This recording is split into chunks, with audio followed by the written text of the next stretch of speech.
Assalamualaikum warahmatullahi wabarakatuh. Waalaikumsalam warahmatullahi wabarakatuh.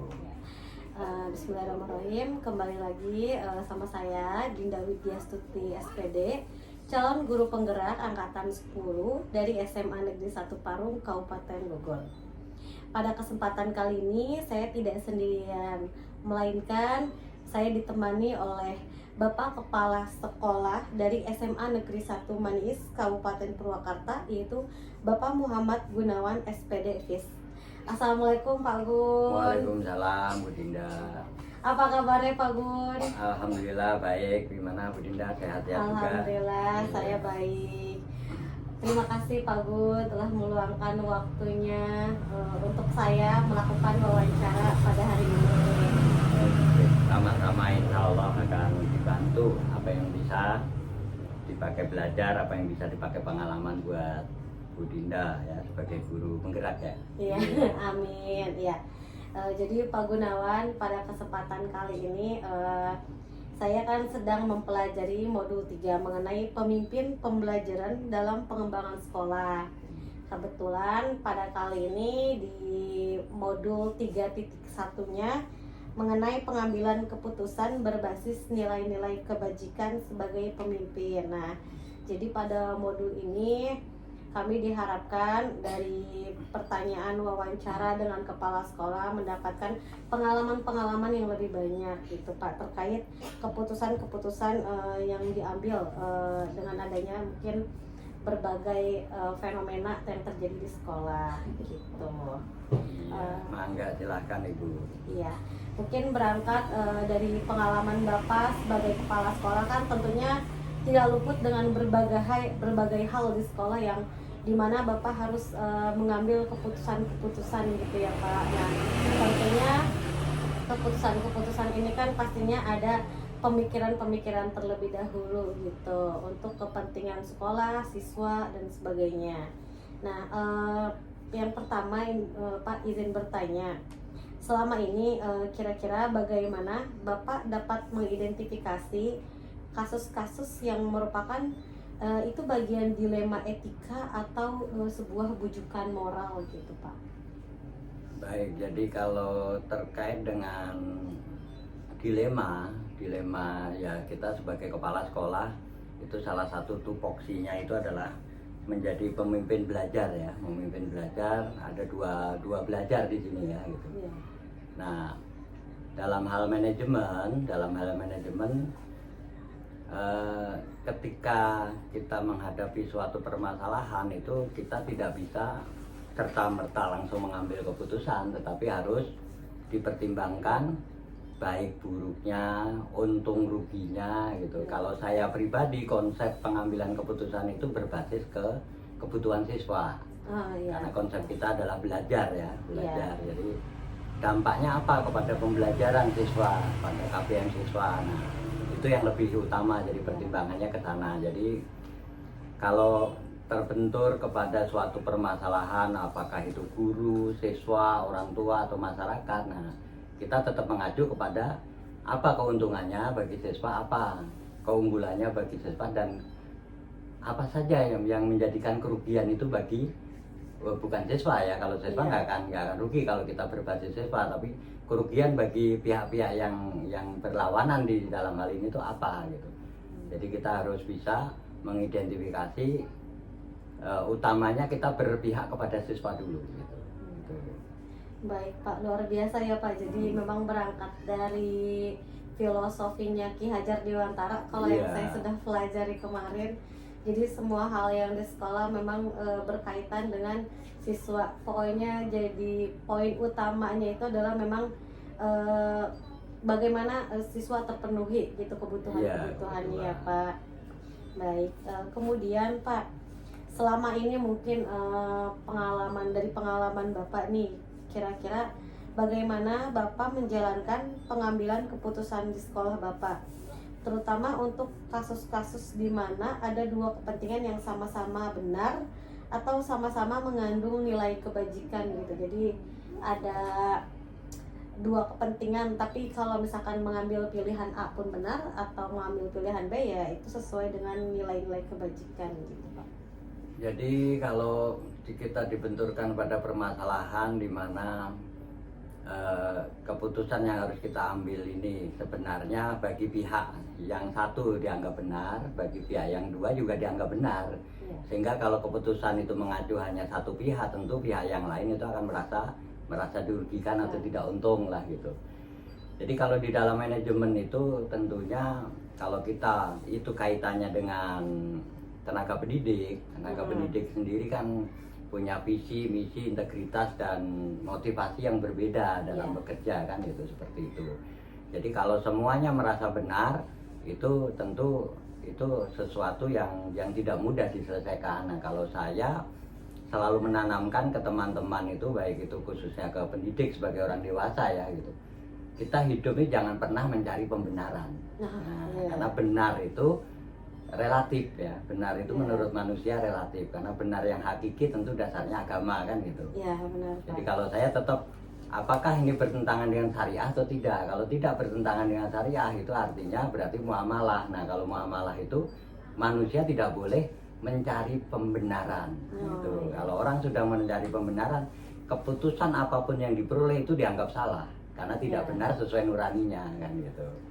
Jadi kalau saya mengambil keputusan misalnya katakanlah ada sebuah dilematis misalnya kepanitiaan lah gitu, kepanitiaan antara mungkin sudah ditunjuk ketua tapi ketua ini kita sodorkan atau disodorkan oleh pihak yang lain sekretarisnya si Anu tapi rupanya bertentangan dengan si ketua itu kan kadang-kadang dengan alasan bla bla bla bla gitu karena kita sendiri kan juga harus mengambil garis tengah kan antara usulan misalnya dari pihak lain, usulan dari ketua tentang misalnya sekretaris saja. Nah, jadi kita kalau kita ikuti kata ketua, pengen sekretarisnya si A, padahal dari menurut si B, si A ini kurang. Nah, kalau si B mengusulkan si C, tapi si C ini menurut si A juga kurang, maka kalau dipadukan itu nggak akan ketemu. Jadi intinya ya kembali ke tujuan dari nanti siapa yang menduduki posisi itu. Kira-kira mau si A, mau si B, mau si C, mau si Z itu kedua belah insya Allah bisa menerima karena tujuannya yang penting tercapai. Proses itu bisa berbeda tapi kalau saya mengacu ke tujuan, tujuannya apa gitu. Baik Pak, luar biasa ya. Di sini saya mengambil garis banyak poin penting padahal tadi hanya singkat ya Pak. Iya. Jadi mungkin jadi pembelajaran buat saya juga ya Pak, jadi refleksi juga buat diri saya bahwa mencari pembenaran itu ya sebaiknya dikurangi gitu ya Pak. Jangan mencari pembenaran. Iya. Itu. Benar. Karena sekali kita mencari pembenaran ujungnya apa? Mencari kambing hitam karena kita ingin benar. Itu hal yang harus dihindari dalam suatu organisasi. Kita pun sama, kalau kita salah ya kita akui salah. Jangan mencoba maksud saya begini mencari pembenaran itu nggak boleh. Kita akui salah gitu. Dengan kita mengakui salah, masukan dari manapun kita mudah menerima dan kita tidak merasa kalah dan atau bagaimana ya, itu. Justru jadi buat pembelajaran buat diri sendiri gitu ya Pak. Itu yang disebut nilai kolaboratif itu sebetulnya ke sana. Iya.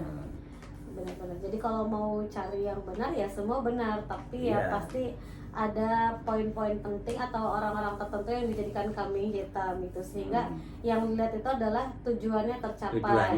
Tujuannya itu tercapai enggak? Selama tujuan tercapai tidak masalah. Iya. Walaupun mungkin ya setiap orang punya prosesnya masing-masing gitu punya ya Bapak. Proses, punya pikiran, punya perasaan yang berbeda-beda. Gitu. Iya pastinya berbeda-beda. Iya, karena kalau di organisasi itu sebetulnya rasa itu mempengaruhi jalannya organisasi. Gitu. Rasa suka, rasa tidak suka, rasa diremehkan, rasa dilebihkan, nah itu nggak bisa lepas gitu dari seseorang. Gitu. Iya benar Pak. Karena memang secara lahirnya seorang itu pasti punya rasanya masing-masing gitu ya Pak. Iya betul. Baik. Nah kira-kira nih Pak, langkah-langkah atau prosedur seperti apa yang biasanya Bapak lakukan selama ini Pak?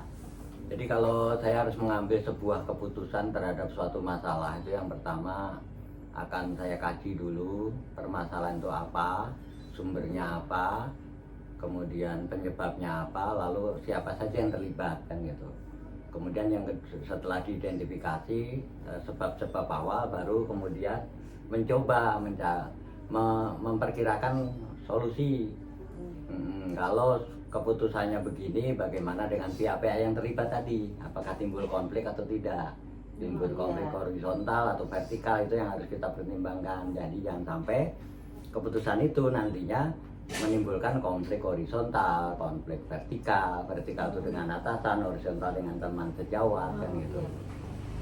Kemudian setelah dari beberapa alternatif pengambilan keputusan itu dari awal sudah kita persiapkan dulu.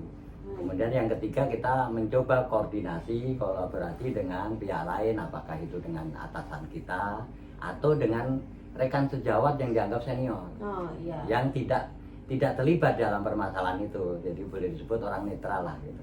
Ya. Lalu setelah mendapat pertimbangan dari pihak atasan atau pihak sejawat yang boleh disebut pandangannya itu netral itu kan, baru yang ketiga, pihak-pihak yang timbul konflik karenanya dan kita harus mengambil keputusan atas konflik itu, kita coba jangan berbicara per pihak tapi dua-duanya sekaligus, karena kalau per pihak A nanti pihak B dikumpulkan, itu nanti kita akan dipengaruhi dan itu akan timbul suzon dari pihak-pihak masing-masing kan gitu. Siapa yang dipanggil lebih dulu dianggap dimenangkan atau sebaliknya kan gitu. Maka sebaiknya dua-duanya saja dipertemukan dalam sebuah forum kalau itu permasalahan konflik ya gitu. Nah, kemudian dibicarakan bersama-sama dan yang penting menyamakan dulu satu visi kita apa. Visinya adalah visi sekolah itu apa, tujuan sekolah itu apa.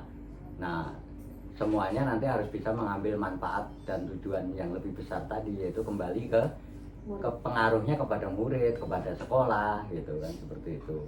Baru yang nanti langkah terakhir itu ya kita coba ambil keputusan, dan keputusan itu jangan kita katakan mutlak. Kita katakan bahwa ini keputusan hari ini kita putuskan seperti ini, tapi nanti tetap kita kaji ulang. Kalau nanti berdampak ternyata tidak baik, ya nanti akan kita coba ambil lagi perbaiki keputusan itu. Jadi itu intinya apapun yang sudah kita lakukan harus selalu yang namanya refleksi. Nah, jadi benar. Jadi dikaji, dari hasil kajian itu kita lakukan refleksi. Nah, dari hasil refleksi juga nggak kita sendiri, tapi kita libatkan tadi pihak-pihak yang netral atau atasan kita. Dari hasil refleksi itu baru kita bisa mengambil keputusan yang insya Allah nanti bisa lebih baik lagi. Jadi intinya kepala sekolah kalau mengambil keputusan bukan saklek.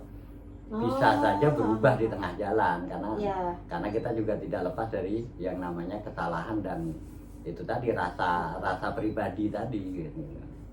Benar. Baiklah Pak. Berarti untuk langkah-langkah pengambilan keputusan ini kita tidak bisa, kalau yang saya ambil ya Pak pelajarannya gitu, mau konfirmasi sedikit.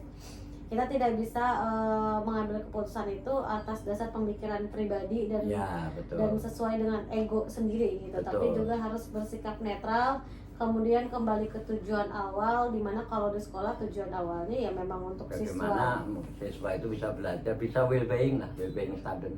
Siswa belajar tuh mendapat nuansa bahagia. Itu poin utamanya. Kalau gurunya emosi ke kelas kan jadi siswa juga stres kan. Siswa nggak akan nyaman. Gurunya nggak suka karena kebijakan kepala sekolah, siswa korbannya nanti. Guru ngajar pasti marah-marah ke kelas. Iya benar Pak. Berarti memang untuk pengambilan keputusan ini hal apapun itu, sekecil apapun itu memang bukan tidak mudah mungkin ya Pak, tapi lebih kepada ada alurnya sendiri gitu ya Pak. Ada harus dikaji dulu, identifikasi dulu, kalaupun setiap keputusan itu pasti ada baik buruknya, bagaimana itu bisa diantisipasi lebih awal gitu. Kemudian juga melakukan kolaborasi gitu ya Pak, kalau yang saya lihat tadi luar biasa sekali Pak. Jadi di sini juga ada refleksinya juga mungkin untuk pembelajaran ke depannya gitu ya Pak. Dan saya rasa sepertinya memang untuk menekan rasa ego itu untuk seseorang itu bukan tidak mudah, tapi perlu berlatih gitu ya Pak. Betul ya. Iya, baik Bapak, selanjutnya Pak nih, kira-kira hal-hal apa saja yang selama ini Bapak anggap efektif dalam pengambilan keputusan pada kasus-kasus dilema etika? Jadi kalau terkait dengan dilema etika, kalau saya pahami dilema etika itu sendiri kan sebetulnya ya semacam sesuatu yang dianggap benar bagi satu pihak, salah bagi pihak lain, atau dianggap benar-benar dua-duanya, atau menguntungkan pihak-pihak yang lain kan gitu. Jadi itu di dalam sebuah lembaga atau sekolah khususnya itu dilema etika itu sering terjadi karena kita kembali ke personal. Iya. Guru misalnya, guru punya kepentingan sendiri kan gitu, guru punya tujuan sendiri, ada yang mungkin karir, ada yang mungkin yang lainnya, ada yang mungkin rasa nyaman saja kan gitu. Iya. Jadi kalau kita mengambil keputusan, katakanlah misalnya terkait dengan keputusan sekolah itu yang terkait yang melibatkan banyak guru, itu yang utama adalah kita harus memikirkannya dampak baik dan buruknya dulu. Itu yang awalnya. Jadi dampak baiknya apa, dampak buruknya apa, sehingga kalau nanti keputusan itu diambil terjadi di lapangan kita udah siap. Kalau nanti keputusannya begini, pasti yang mengasumsikan dampak buruk akan begini. Nah, itu kita prediksi itu bisa. Dan yang kedua, sebelum keputusan itu kita keluarkan di forum misalnya, itu kita harus, yaitu tadi harus kolaborasi dulu, kita sampaikan dulu untuk meminta masukan terutama yang tidak berkepentingan. Dalam hal ini kalau keputusan sekolah itu adalah atasan-atasan kita atau pengawas gitu, atau kepala sekolah yang lain gitu. Jadi kita sharing aja. Dengan sering sharing itu kita bisa punya pengalaman sendiri dan punya pertimbangan tersendiri gitu. Nah, kalau melibatkan khususnya siswa ya kita bisa melibatkan guru senior di situ gitu. Karena sebetulnya permasalahan bukan hanya di kepegawaian tapi juga siswa. Iya, siswa berkelahi, siswa dituduh mencuri, itu pada ujungnya kita kepala sekolah harus mengatasi dan kita harus bijak. Kata si A, si Anu maling, tapi buktinya ada enggak gitu kan. Kalaupun ada buktinya kita juga enggak serta-merta memvonis karena kita pertimbangkan psikologi ke depannya kan. Nah, itu yang makanya kita perlu melibatkan banyak orang dalam hal ini. Jadi artinya jangan mengambil keputusan itu sendiri, tapi sebetulnya sudah hasil mufakat lah. Kesepakatan kita sebagai pengambil keputusan tertinggi, tapi pengambil keputusan tertinggi melibatkan pengambil keputusan menengah. Di antaranya mungkin guru BP, guru wali kelas, mungkin orang tuanya juga kan. Ya. Jadi memang harus dilihat dari berbagai sudut pandang. Betul, ya Pak. jadi tidak bisa memvonis sendiri gitu. Betul, nggak bisa ngambil keputusan itu gimana kita aja, nggak bisa. Iya, benar Pak. Udah nggak zamannya pemimpin seperti itu ya, otoriter Iya, otoriter itu udah nggak zamannya. Iya, karena kan di luaran juga mungkin guru-guru punya pandangannya sendiri. Betul, gitu, yang mengalami di lapangan gitu ya Pak. Dan kolaborasi itu berarti poin utama gitu ya Pak. Kolaborasi makanya sebagai ASN itu kan itu adalah hal terakhir yang harus dilakukan kan. Berakhlak terakhir adalah kolaboratif. Itu yang paling penting. Iya. Benar Pak. Kemudian Pak, kira-kira nih kan selama ini mungkin saya yakinlah Bapak selama perjalanan Bapak di dunia pendidikan gitu ya, pasti tidak hanya 1-2 lah, pasti mungkin banyak, bahkan mungkin sudah tidak bisa dihitung lagi beberapa pengalaman atau kasus-kasus yang Bapak tangani gitu terkait pengambilan keputusan ini. Nah, apakah Bapak memiliki sebuah tata kala atau jadwal tertentu nih Pak dalam sebuah penyelesaian kasus dilema etika gitu? Apakah Bapak langsung menyelesaikannya di tempat atau memiliki sebuah jadwal untuk menyelesaikannya? Bentuk atau prosedur seperti apa yang Bapak jalankan gitu? Mungkin kalau saya melihatnya tergantung dari kasus. Kalau kasusnya itu adalah sifatnya insiden itu misalnya seorang guru tersinggung oleh kata-kata seorang bendahara, nah itu kan itu nggak bisa ditunda, harus insiden, harus saat itu juga diselesaikan antara keterselisihan paham antara mereka berdua. Jadi mungkin saja guru merasa tersinggung dengan kata-kata seorang bendahara ketika guru itu mengajukan sesuatu lah gitu. Nah itu sifatnya insiden, itu nggak bisa ditunda, harus segera diselesaikan di antara keduanya untuk menyamakan persepsi saja. Karena perselisihan itu kan sebetulnya yaitu tadi hanya perbedaan pendapat saja dan perbedaan rasa saja. Itu. Tapi kalau dua-duanya diingatkan dan kembali ke tujuannya, insya Allah selesai. Tetapi kalau untuk kasus-kasus yang memang tidak insidentil tapi memang ada struktur untuk menyelesaikannya, itu tentu harus kita buatkan runutan jadwalnya. Contoh misalnya kita dapat laporan dari masyarakat bahwa siswa kita melakukan suatu tindak kejahatan. Ya. Seperti itu kan kita nggak serta-merta langsung menyelesaikan, tapi kita juga harus menyusun strategi kan, menyelidiki dulu, mencari bukti dulu, kemudian apa sebabnya dia dilaporkan masyarakat dan lain sebagainya, baru nanti kita jadwalkan hari kapan nanti semua pihak kita undang untuk bertemu seperti itu. Jadi prosedural itu ada, tapi untuk kasus-kasus yang sifatnya tidak insidentil. Oh iya. Ya. Baik. Berarti dilihat lagi kasusnya itu, ya. dilihat kasusnya Pak. Mungkin kalau yang saya lihat tadi mungkin ada beberapa kasus yang izin konfirmasi ya Pak. Mungkin beberapa kalau yang saya lihat gitu ya. Berkeahlian lah. Ini kalau kasusnya insidentil yang memang harus diselesaikan saat itu, yang kalau tidak diselesaikan saat itu mungkin dampak depannya akan besar. Akan lebih gitu besar ya. Ya, tapi kalau misalkan beberapa kasus yang mungkin membutuhkan strategi, ya maka harus didiskusikan dulu dan pembuatan jadwal gitu ya Pak. Iya. Baik, baik Pak. Selanjutnya nih, kira-kira adakah seseorang atau faktor-faktor apa yang selama ini mempermudah atau membantu Bapak dalam pengambilan keputusan dalam kasus-kasus dilema etika yang mungkin selama ini Bapak hadapi? Gitu.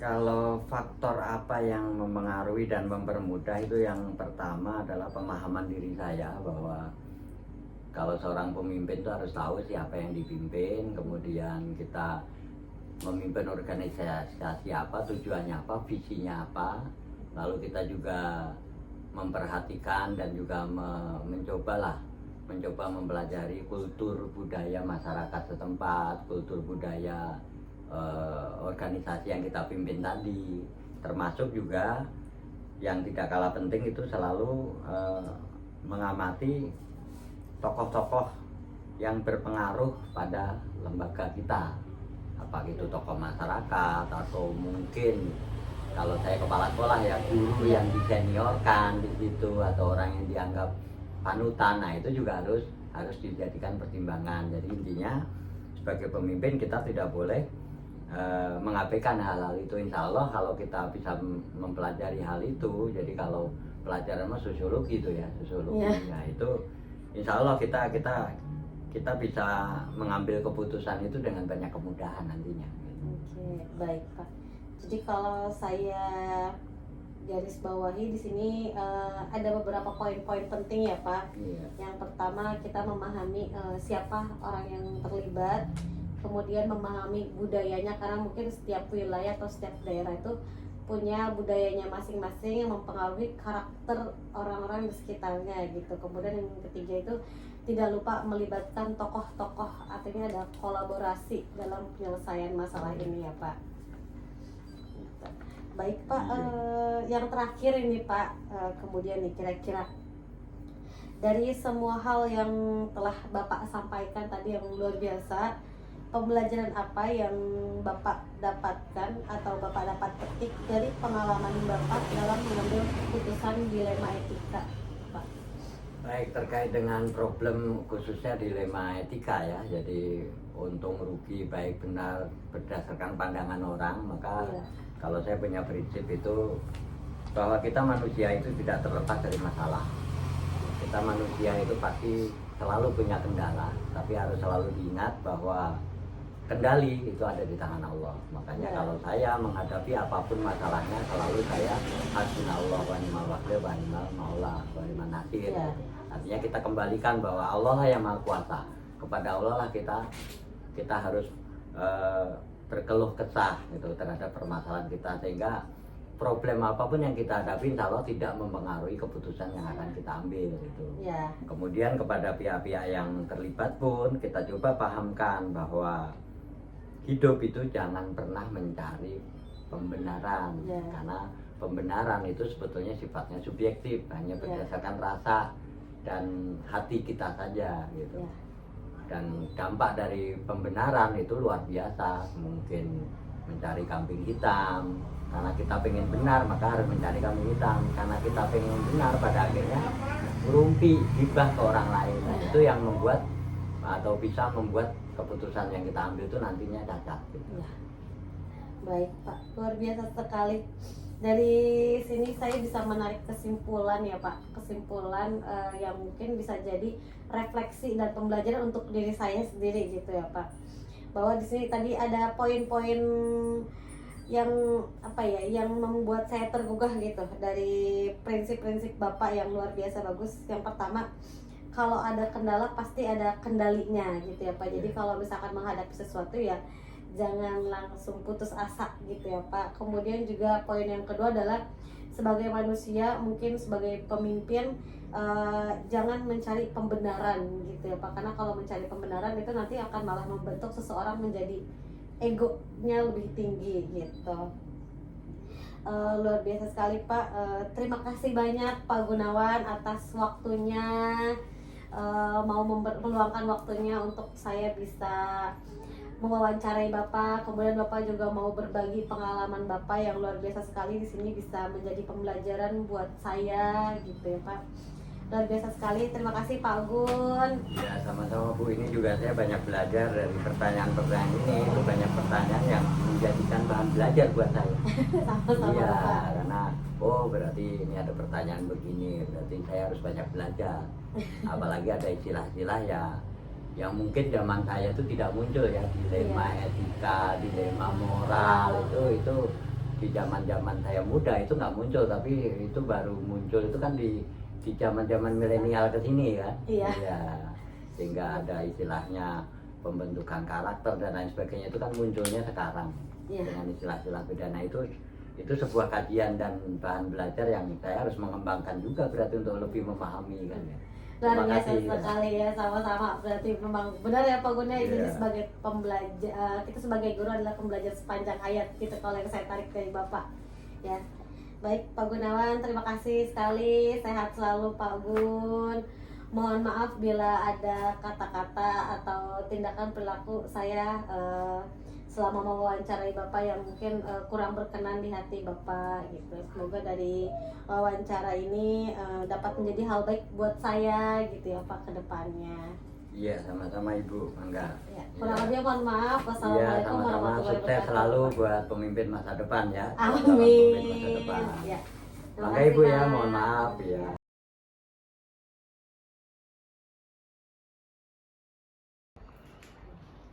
Ada Al.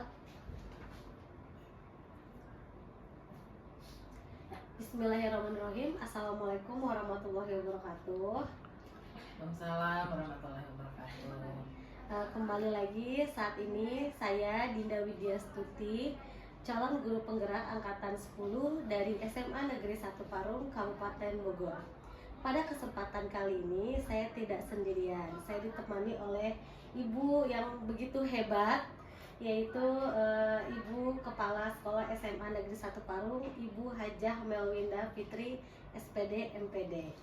Ya, Assalamualaikum Bu Mel. waalaikumsalam Bu Dinda. Apa kabarnya Ibu? Alhamdulillah sehat. Bu Dinda bagaimana?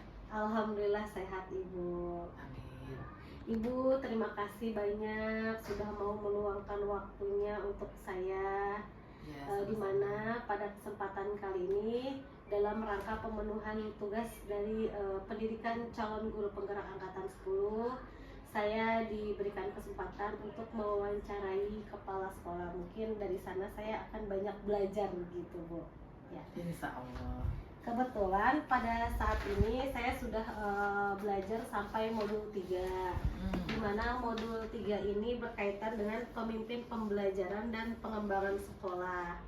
Kemudian pada modul 3.1 ini mengenai pengambilan keputusan berbasis nilai-nilai kebajikan sebagai pemimpin gitu Bu. Ya. Jadi mohon waktunya Bu, ilmunya gitu Bu ya.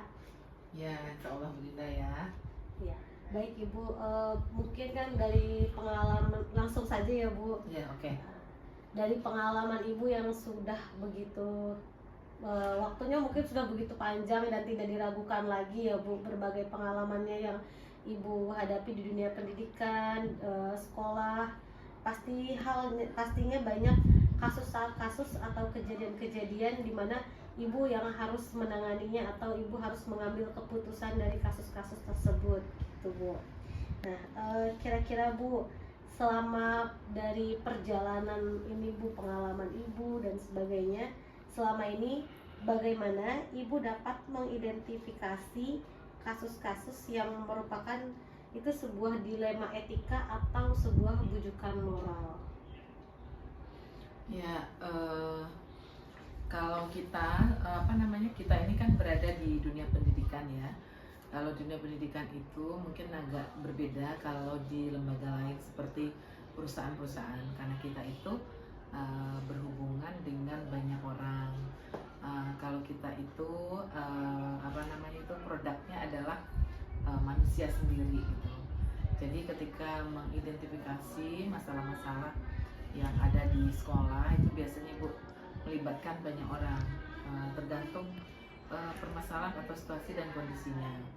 Cuman yang pasti kepala sekolah itu tidak mungkin bisa mengetahui langsung semua banyak hal ya.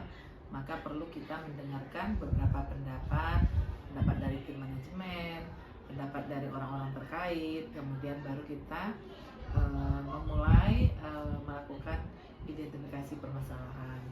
Nanti dari identifikasi itu kita lihat permasalahannya sejauh apa, sepenting apa, semendesak apa, dan sebagainya. Oke, baik Ibu. Luar biasa ya Bu, jadi ada banyak pertimbangannya gitu ya Bu. Betul.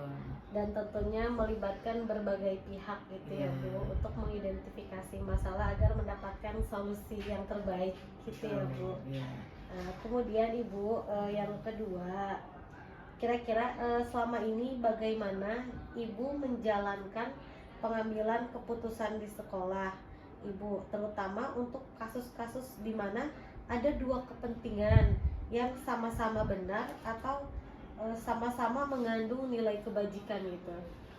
Ya, di dalam mengambil keputusan itu, Ibu menjalankan di sekolah itu bukan tipe yang otoriter, tapi Ibu menjalankan kepemimpinannya menurut Ibu nih ya, dilakukan dengan cara demokrasi. Untuk mengambil suatu keputusan banyak hal yang perlu kita pertimbangkan. Tadi yang pertama melakukan identifikasi, mendengarkan banyak pendapat orang dulu, pendapat orang-orang yang terkait, apakah itu tim manajemen, apakah itu guru, apakah itu orang tua, kita dengarkan dulu. Kemudian dalam mengambil keputusan ini, mana yang harus kita ambil itu dilihat dari permasalahan atau kasus yang kita hadapi itu, dan solusi yang kita ambil atau keputusan yang kita ambil itu lebih, yang pertama permasalahannya mana yang lebih mendesak gitu ya. Yang kedua, dalam mengambil solusi atau keputusan mana yang memberikan dampak lebih banyak kebaikannya. Jadi lebih banyak kebaikannya, lebih sedikit risikonya, lebih sedikit pengorbanannya, tapi lebih banyak mendatangkan hasil yang baik atau yang positif, tidak merugikan banyak pihak. Iya, baik Ibu. Jadi memang untuk sebuah pengambilan keputusan itu pasti ada resikonya ya Bu ya, walaupun itu sama-sama tapi kita benar. ambil risiko yang lebih kecil, kita ambil manfaat yang lebih besar seperti itu. Luar biasa Ibu, dan tentunya manfaatnya untuk orang banyak gitu ya Bu. Jadi poin utamanya tetap ke sana sehingga tidak mementingkan ego sendiri gitu ya, buat ego pribadi. Baik Ibu, kemudian Bu, yang ketiga, langkah-langkah atau prosedur seperti apa yang biasa Ibu lakukan selama ini Setiap mengambil pengambilan keputusan? Ya, seperti yang tadi di awal Bu Dinda sampaikan, ketika ada suatu permasalahan kita harus mengambil keputusan. Keputusan itu adalah sesuatu yang kita ambil karena ada hambatan ya, karena ada hambatan dalam mencapai tujuan. Jadi sesuatu yang sudah kita rencanakan ternyata ada suatu masalah. Jadi di situ perlu mengambil satu keputusan, gitu kan? Nah, untuk mengambil keputusan ini seperti yang Bu sampaikan tadi, yang pertama ya kita mengidentifikasi dulu, kemudian kita mendengarkan masukan dari beberapa pihak, karena di dalam suatu organisasi sebaiknya mengambil keputusan itu bukan dilihat secara ini pribadi ya, tapi kita juga mendengarkan banyak orang, mendengarkan orang-orang yang ada di sekitar kita, supaya keputusan yang kita ambil itu bisa memberi manfaat besar kepada yang lainnya. Jadi langkah-langkahnya yang pertama mengidentifikasi masalah, yang kedua melibatkan banyak pihak, karena di sekarang juga di sekolah itu dalam hal apapun itu kita harus melibatkan guru, melibatkan siswa, baik terkait program sekolah, baik terkait permasalahan-permasalahan yang kita hadapi. Nah, termasuk mungkin juga melibatkan orang tua. Nah, nanti dari kita mengumpulkan masukan-masukan tadi, tentu ada beberapa alternatif pilihan ya dalam membuat keputusan. Maka dari situ kita ambil alternatif yang paling tepat. Baik, Ibu. Luar biasa. Jadi apapun itu tidak luput dari yang namanya kolaborasi ya, Bu ya. Kalau betul. saya ambil pembelajarannya di sini. Ya, dan tidak main putuskan begitu saja, sehingga nanti begitu terjadi permasalahan, jangan sampai keputusan yang kita ambil itu menimbulkan masalah baru seperti itu. Iya, benar. Jadi butuh banyak pemikiran dulu gitu ya, Bu, agar pengambilan keputusan itu bisa lebih bijak gitu, Ya, Bu. betul. Ya, kemudian Ibu kira-kira Ibu selama ini, Bu, hal-hal apa saja yang selama ini Ibu anggap efektif dalam pengambilan keputusan pada kasus-kasus dilema etika? Dalam pengambilan keputusan ini biasanya apa ya, nggak jauh bedanya seperti guru ya, jika menyelesaikan permasalahan dengan siswa itu biasanya melakukan pendekatan seperti melakukan pendekatan segitiga restitusi. Ya. Nah, kalau kepala sekolah juga seperti itu. Jika keputusannya itu menyangkut seseorang ataupun beberapa orang, itu bisa dilakukan dengan pendekatan. Tapi kalau yang menyangkut itu bukan menyangkut manusia, setiap manusia itu ya bisa dengan melakukan musyawarah, diskusi, dan kemudian baru kita ambil keputusan bersama seperti itu. Yang pasti di sekolah itu Bu, Ibu tidak melakukan pengambilan keputusan itu sendiri gitu. Tapi ada kalanya jika ada suatu masalah yang sangat mendesak, krusial begitu, maka seorang pemimpin atau ibu harus bisa mengambil keputusan yang menurut kita ya harus tepat dan cepat dan tepat. Iya, Bu, baik. Luar biasa ya, Bu. Jadi sebagai seorang pemimpin itu memang dituntut untuk mampu berkolaborasi, menerima masukan, dan juga untuk beberapa poin di sini kalau saya ambil pelajarannya itu ya, Bu. Jadi harus mau gitu mengambil keputusan kalau yang memang harus mendesak, sehingga mungkin bisa juga seorang pemimpin pun harus bisa berpikir bagaimana nih pengambilan keputusan yang mendesak ini, tapi langkah panjangnya mungkin tetap baik gitu ya, Bu. Betul. Jadi itu salah satu daripada kompetensi kepala sekolah ya, atau kompetensi pemimpin harus bisa mengambil keputusan. Baik. Kalau yang saya pernah pelajari itu harus bisa thinking fast dan juga thinking slow gitu. Ya. Dan keputusan yang kita ambil juga tidak asal mengambil keputusan, tapi harus memikirkan yaitu tadi yang memberikan dampak, yang berdampak positif kepada orang-orang di sekitar kita. Luar biasa, Ibu. Baik, Ibu, selanjutnya Ibu, kira-kira hal-hal apa saja yang selama ini merupakan tantangan dalam pengambilan keputusan pada kasus-kasus dilema etika? Kira-kira tantangannya selama ini apa saja gitu yang pernah Ibu hadapi? Ya, kalau dilema etika itu kan artinya kita mengambil suatu keputusan yang semuanya benar gitu ya. Ini benar, ini juga benar gitu. Dirasa ini benar, ini juga benar gitu. Itu yang dimaksud dengan dilema etika. Tapi kita harus mengambil suatu keputusan di saat itu. Nah, artinya kita dalam mengambil keputusan itu tidak bisa memuaskan semua orang. Ya. Nah, tantangannya adalah tidak semua orang paham bahwa keputusan yang kita ambil itu adalah untuk kepentingan bersama, untuk kepentingan banyak orang, untuk keputusan yang memberikan dampak positif pada yang lainnya. Walaupun mungkin tidak semua orang memahami atau menyukainya. Jadi tantangannya adalah bagaimana memberikan pemahaman kepada semua orang bahwa keputusan yang kita ambil itu tujuannya adalah memiliki tujuan yang baik, dan memang tidak semuanya bisa dipuaskan atas keputusan itu. Benar Ibu. Karena kalau kita misalkan tidak mengambil keputusan dari adanya dilema etika ini, maka suatu lembaga itu akan ngambang gitu ya, tidak ada keputusan yang bisa dipedomani oleh warganya seperti itu. Jadi tantangannya itu lebih kepada menghadapi yang di sekitar ya Bu, yang bagaimana, karena memang tidak semua orang memahaminya itu. Betul. Gitu. Dan semua orang itu pikirannya berbeda-beda gitu ya. Iya, luar biasa. Dan pastinya untuk menghadapi manusia atau orang itu kan terkadang lebih sulit ya Bu ya. Dan itu merupakan kompetensi juga bagi kepala sekolah bahwa dia harus siap dengan semua itu.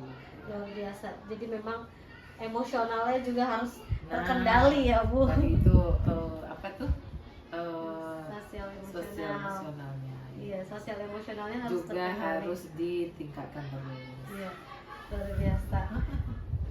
Butuh banyak sabar dan hati yang lapang gitu ya Bu. Ya, betul. Iya.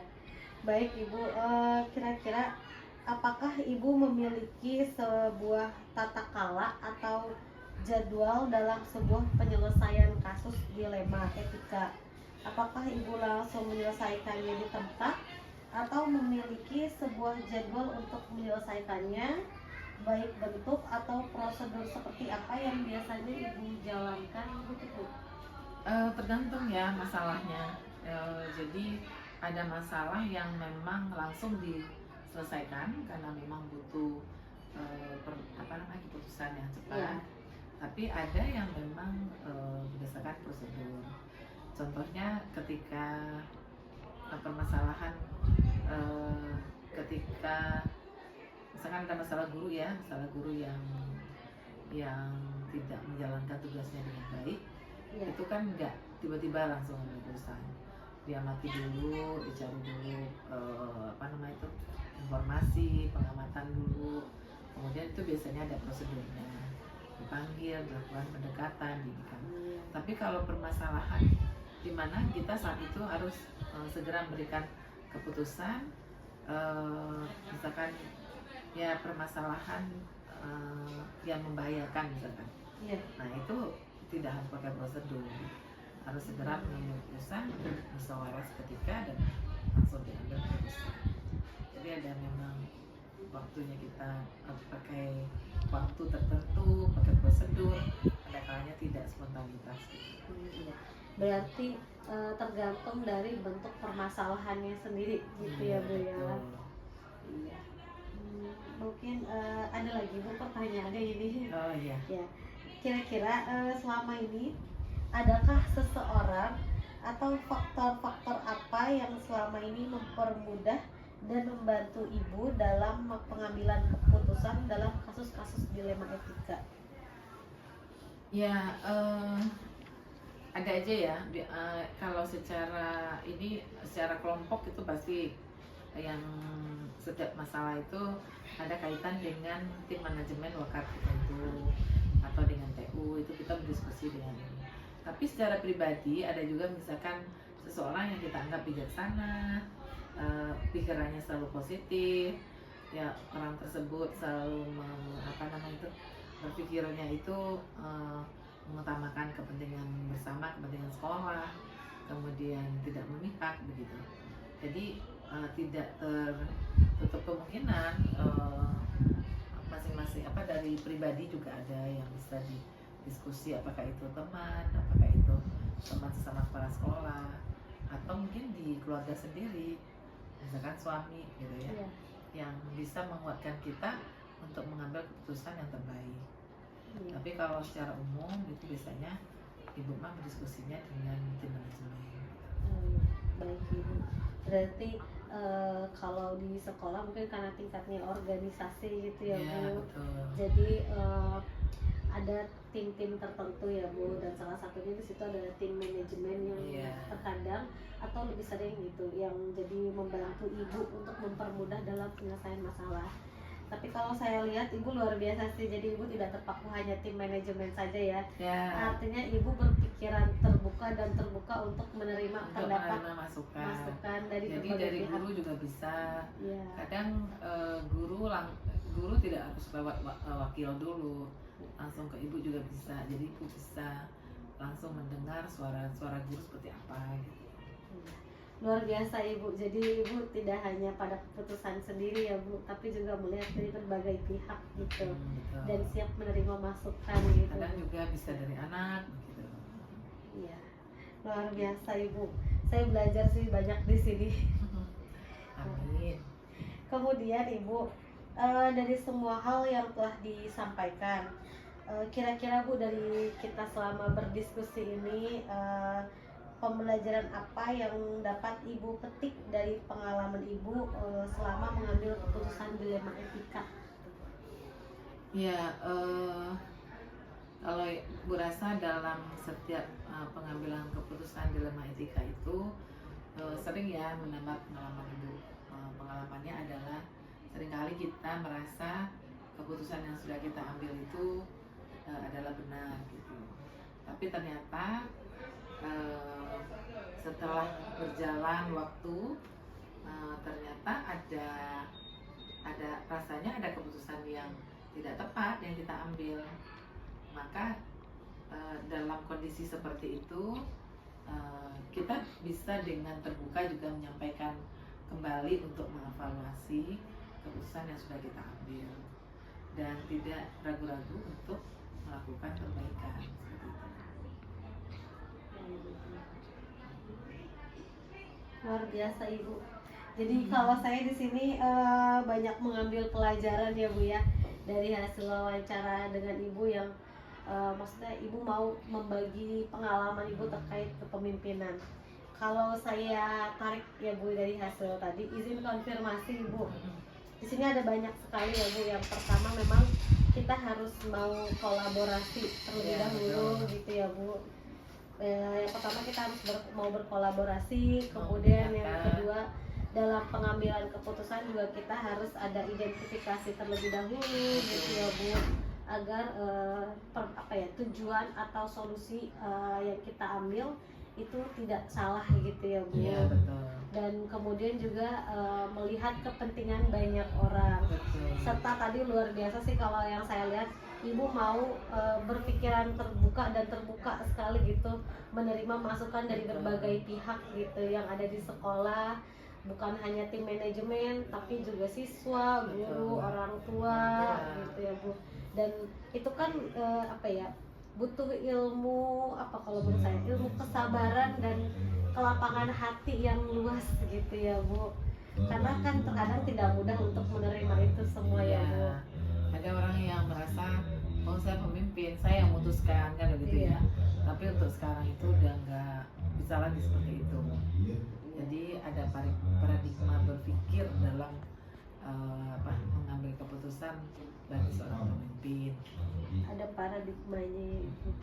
Kemudian juga kalau yang saya tarik juga ini mungkin juga menurut dari filosofi KHD yang pernah saya pelajari bahwa guru adalah seorang pembelajar sepanjang hayat gitu ya. Luar biasa sekali jadi Bu. Sampai kapanpun dia harus bisa terus belajar. Iya. Dan tugas ibu tuh seorang pemimpin harus bisa memfasilitasi semua guru, siswa untuk terus belajar. Ya. Luar biasa. Di sini juga Ibu mau mengambil pelajaran dari pengalaman, kemudian ada evaluasi, ada refleksi dan tidak ragu untuk mau memperbaikinya gitu ya Bu. Banyak sekali di sini pelajaran yang saya ambil sih Bu sebenarnya, dan tentunya untuk diri saya juga gitu ke depannya mungkin. Ya, Amin. Ibu mungkin segitu saja. oke. Terima kasih banyak Ibu Sama-sama. atas waktunya. Kemudian juga terima kasih banyak Ibu mau berbagi atas pengalaman Ibu, Sama-sama. dan mana dari pengalaman Semoga Ibu ini, bermanfaat. amin, pasti bermanfaat Bu. Karena dari pengalaman Ibu juga tadi banyak memberi saya pembelajaran juga dan membuka wawasan saya juga gitu Bu. Oh ternyata saya harus seperti ini nih, harus mau membuka diri gitu ya. Doakan saya Bu, semoga Ya. bisa mengimplementasikan pembelajaran hari ini dari hasil berbagi gitu Ibu. Ya. Terima kasih banyak Ibu. Mohon Sama-sama. maaf bila ada kata-kata atau baik kata maupun perilaku yang kurang berkenan dari saya.